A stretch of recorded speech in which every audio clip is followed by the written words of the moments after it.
सम्मानित सभी लोगों को अवगत कराना चाहती हूँ कि मैं विधायक विधुना श्री विनय शाक्य की पुत्री रिया शाक्य हूँ। मेरे पिताजी को 1 मई 2018 को ब्रेन स्ट्रोक पड़ा था, जिसके बाद उन्हें लखनऊ के पीजीआई अस्पताल में भर्ती कराया गया था।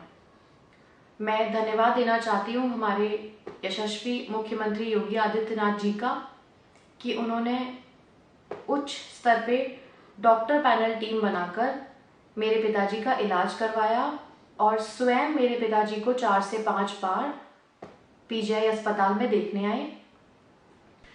मेरे पिताजी ना तो स्पष्ट तरीके से बातचीत कर सकते हैं और ऑपरेशन होने के बाद उनके सोचने समझने की शक्ति भी कम हो गई है। हम लोग क्षेत्र में भारतीय जनता पार्टी के लिए काम कर रहे हैं क्योंकि चुनाव नज़दीक हैं। हम लोग क्षेत्र में लगातार लोगों से संपर्क बढ़ा रहे हैं। इसी बीच हमारे चाचा श्री देवेश शाक्य व हमारी दादी मेरे पिताजी को लखनऊ लेकर चले गए हैं। इस समय मेरे पिताजी की स्थिति ठीक नहीं है। वह कहाँ हैं, किस हालत में है, हमें कोई जानकारी नहीं है। मैं सरकार से मांग करती हूँ कि हमारे पिताजी का तत्काल पता लगाकर हम परिवारजनों से उन्हें मिलवाया जाए। सम्मानित सभी लोगों को अवगत कराना चाहती हूँ कि मैं विधायक विधुना श्री विनय शाक्य की पुत्री रिया शाक्य हूँ। मेरे पिताजी को 1 मई 2018 को ब्रेन स्ट्रोक पड़ा था, जिसके बाद उन्हें लखनऊ के पीजीआई अस्पताल में भर्ती कराया गया था।